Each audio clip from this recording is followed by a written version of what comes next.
Last week po nakausap natin si Congressman Edsel Lagman po. Siya po yung author ng bill na to. Ngayon naman may makakasama tayong kaibigan ng ating programa. Of course, fellow co-host sa ating stasyon para tignan naman ang legality, no? Tignan po natin ang legal side ng magiging batas na ito kung sakasakali para po makasama sa ating programa ngayon. Wala pong iba, ang idol natin sa Usapang Legal, ang ating host sa programang Usapang Legal. Wala pong iba kundi si Attorney Danny Gala. Magandang hapon, Attorney. Welcome po sa programang Operation Lokal. Good afternoon, Joe, and good afternoon sa lahat ng mga taga-subaybay ng Operation Lokal. Ako, thank you so much, Attorney Danny. At talaga namang idol na idol namin kayo kapag pinag-uusapan po natin ay legalities ng mga bagay-bagay. Attorney, hindi na po ako papatumpik-tumpik, Attorney, ha. Sabi ko nga po kanina, kakalabas lang po kagabi ng balita na pumasa na po sa second reading dyan sa Kamara ang panukalang absolute divorce bill. Napakarami pong tanong, Attorney, no, ng mga ating mga kalokal. Ano po ba ang mangyayari? Ano po ba ang dapat namin isipin at ikonsidera tungkol po sa bagong bill na to? Pero para po mabigyan kami ng tamang context, Attorney Danny, no, para alam po natin yung ating pinag-uusapan, pwede niyo po ba kang bigyan ng legal or legal na explanation? Ano po ba yung tinatawag natin na muna na marriage? Para bago po tayo magkaroon ng divorce, syempre, sa ating pong batas, ano po ba yung sinasabi nating marriage o kasal po, Attorney Danny?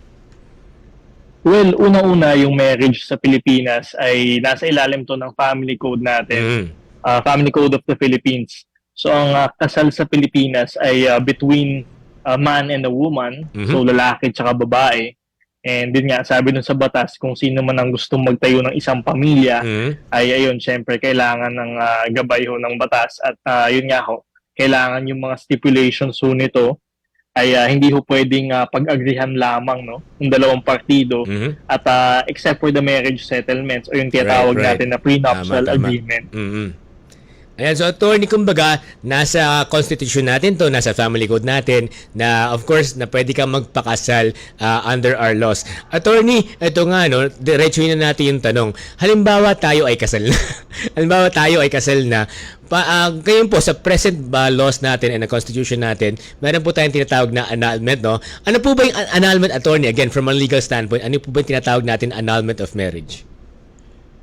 Well, yung annulment of marriage, basically, pinapawalang bisa natin yung kasal. So, meron kasing mga kasal sa ating ilalim ng family code na tinatawag nating void. Yun. Ibig sabihin, ito ay walang bisa sa simula pa lamang. Meron naman tayong tinatawag na voidable din, voidable marriages. Ito naman yung mga kasal na may bisa, pero maaring mapawalang bisa. So yung mga grounds para sa mga void at yung mga voidable marriage, nasa ilalim yan ng ating family code. So kunyari, ang void marriage, sasabihin natin kapag ikinasal ka, no, below 18 years old, ayan, void marriage yan. O di kaya wala kang consent nung kinasal kayo, walang pagpayag, walang consent. Yung mga voidable marriage naman natin, for instance, kinasal ka naman between ages of 18 to 21 at wala namang consent yung parents mo. O di kaya yung consent mo naman ay hindi talaga willingly given. Correct. O di kaya mayroong pag-force, intimidation, threat, etc. Yeah, ito po yung mga grounds po na pwede talaga makapag-void ng ating kasal ngayon sa ating present laws, Attorney Danny. Attorney Danny, ito nga po, mainit-init. Nakinig po ako nung time na yun na talagang tinalakay nyo ito sa programa nyo nung last few Saturdays ago. Attorney, ano nga po ba itong tinatawag natin na absolute divorce bill na pinapanukala po natin sa Congress? Sa inyo pong, sa legal aspect po, sa legal na espeto, ano po ba yung parang salient points po nito, Attorney, ng absolute divorce bill? Well, meron kasi tayong dalawa na, no? Yung annulment and legal separation. So sa ating current na family code. So ang nakita natin yung dito sa absolute divorce bill na gusto nilang ipasa, yung mga grounds for legal separation ay magiging grounds na din para mapawalang bisa ang kasal. Kasi yung kanina nga, yung sa legal separation naman natin, may mga grounds din yan. Apo.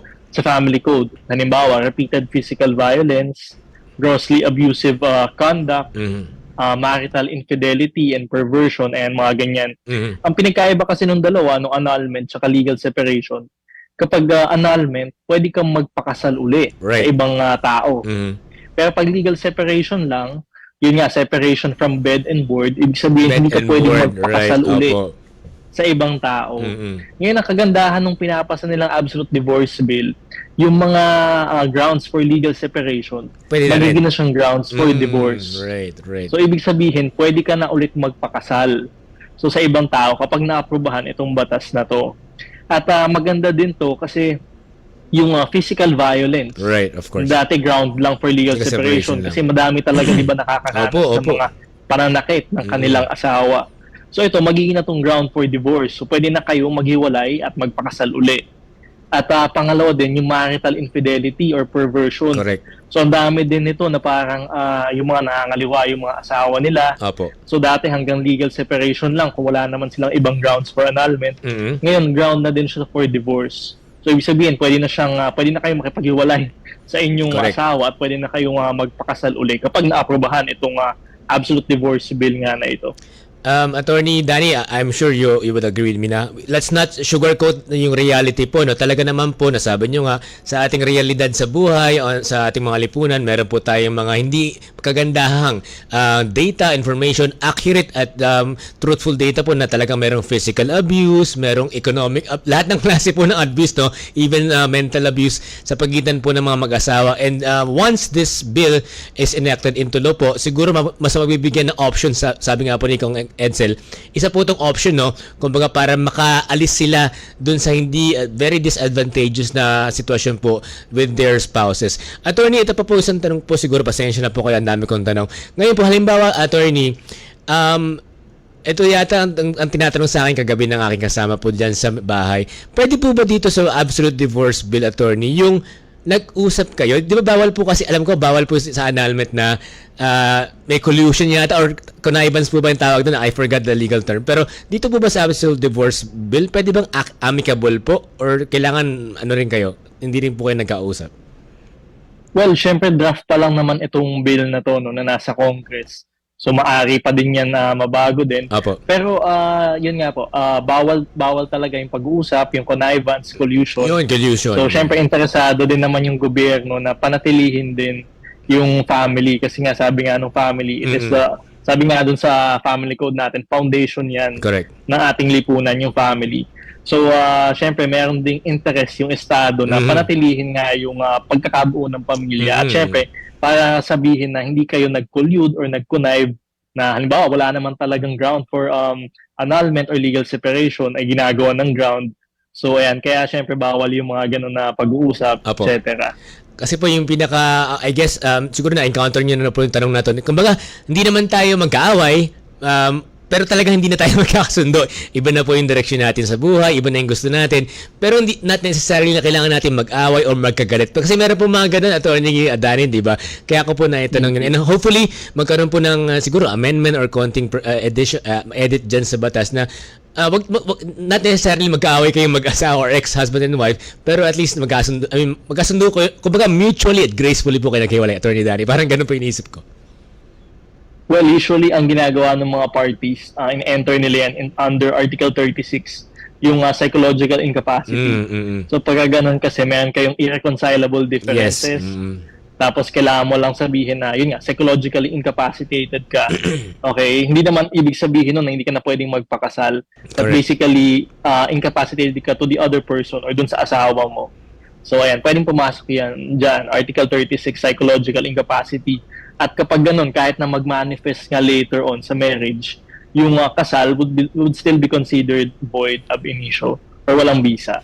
Attorney Danny, last na lang po talaga bago namin kayo pakawalan. Same naman po yung proseso, Attorney Danny, no? So parang, okay, so halimbawa, kami ng asawa ko, talagang gusto namin mag-divorce na, yung proseso po legally is pareho naman po kung tama po pagkakaintindi ko. I think magiging pareho naman yung proseso kasi ang kasalukuyang proseso natin ngayon, syempre magpa-file ka ng petition for a judicial declaration of nullity para doon sa mga void marriage or petition for annulment para doon sa mga voidable marriage naman. At kapag naman legal separation, syempre petition for legal separation. So i-file natin yan doon sa ating mga family court kung saan kayo nakatira or alin man doon sa mga parties within nakatira kayo at least 6 months. Dun sa mga family court, file nyo yung petition na yan. At ayun, from there, i-hear na yan ng korte. At hanggang sa maglabas na nga ng desisyon na talagang pinapawalang bisa na yung inyong kasal. Attorney Danny, isa pa po talaga, isa pa pong tanong. Attorney Danny, kapag halimbawa ngayon po ba sa ating current annulment law, ano po ba ang ating batas sa custody po ng mga bata? Kung sakasakali pong ngayon po as annulment law natin, meron po ba tayong katulad po sa ibang bansa na custody hearings at mga custody agreements po? Usually, i-decide na rin yan ng judge, no? Yung magiging custodian ng mga bata, pati na din yung paghahati ng mga ari-arian ng mag-asawa. Correct. So yan, usually shared custody naman yan, no? Kung wala namang any ground para mapawalang bisa yung custodian ng isang party, no? That usually shared custody naman yan pagdating sa mga anak. Attorney Danny, napakakulit ko. Isa pa pong tanong, Attorney Danny. Hindi po ba itong batas na absolute divorce bill would be in conflict? Kasi po baka ang nasa isip ko ngayon, Attorney, from a legal standpoint, hindi po ba pwedeng i-question po ito ng mga constitutional lawyers natin na according sa family code, talagang wala talagang divorce o wala talagang annulment sa Pilipinas. Tama po ba ang aking pagkakainit? Please correct me if I'm wrong po. Hindi po ba siya conflict with our constitution or with the family code? Well, pwede namang gawin yun, no? Pwede namang gawin yun ng mga constitutionalist natin, ng mga abogado natin. But of course, Supreme Court lang yung mag-decide, no? Kung talagang may legal basis nga siya. But yun nga, I think it won't be in conflict naman with the family code. And yun nga, ito ay isang alternatibo lang din na pamamaraan para mapawalang bisa ang kasal. At syempre, Pilipinas na lang, isa sa dalawang bansa, isa yata Vatican, ang walang Tama po divorce yan. bill. Mm-mm. So yan, sa buong mundo yan, ha. So ibig sabihin talagang, yun nga, nahuhuli ang Pilipinas pagdating dito sa mga usaping legal na ito. Attorney Danny, isa na lang po, siguro mensahe na lang po sa ating mga kababayan, especially po yung mga kababaihan natin, kasi karamihan po talaga, Attorney Danny, no, according to our bill, talagang napakarami pong kababaihan ang na-abuse physically, economically, at mentally. Kung sakasakali pong pumasa yung batas na ito, Attorney Danny, sige po, let's give them siguro po legal advice at mga pwede po nilang gawin kung sakasakalin sila po ay talaga nakaka-experience o nakakaranas ng isang abusive na relationship. Sige po, Attorney Danny, the floor is yours. Eto, dun po sa mga nakakaranas ng mga abusive na relationship, no? Hanggang ngayon, hindi pa naman po talaga napapasa yung absolute divorce natin. Nasa kamara pa lang po. Pero para ho sa mga nakakaranas ng mga ganito, meron naman ho tayo mga ibang remedy nga ho. Katulad nga ho ng legal separation. Basta kayo po ay inaabuso, repeated physical violence ho, no? Or grossly abusive conduct sa inyo at sa inyong anak, ay maaari ko kayong mag-file ng legal separation. Kapag sa legal separation ho, kayo ho ay hinahayaan ho ng korte na mamuhay na magkahiwalay at paghatian ang inyong mga ari-arian. So ayan ho, at meron din syempre tayong anti-VAUSI law, Anti-Violence Against Women and Their Children law, kung saan maaari nyo pong mapanagot ang inyong asawa, no? At yung paglabag ho sa anti-VAUSI law ay isa ho itong krimen at may kaakibat ho ito na pagkakakulong. At ayun nga ho, dito sa nag-aantay dito sa absolute divorce bill, sana ho ito ay mapasa eventually ng ating sa administrasyon ho na ito, no, talagang kinakailangan ho talaga ito para ho syempre maprotektahan ho ang ating maprotektahan po yung mga tao nga ho, no, na hindi na nga ho nagpa-function talaga yung kanilang mga kasal. On that note, muli po, Attorney Danny Galang, our co-host, our lawyer and host dito sa Usapang Legal and also a CPA. Attorney Danny, thank you so much. We'll see you soon po again. Thank you so much. Invite ko lang sila. Sige lang, go ahead po. Ayun ho, para ho sa lahat ng nanonood operation na lokal, no? Para ho sa pagtalakay ng mga legal na issue sa bansa at free legal advice ho, tumuto ho kayo sa Usaping Legal tuwing Sabado ho yan, 11 a.m. dito sa Radyo Pilipinas, 738 a.m. Ayun, very well. So thank you so much, Attorney Danny Galang. Have a wonderful Thursday afternoon. Thank you so much, Attorney Danny. Thank you. Magandang hapon sa lahat.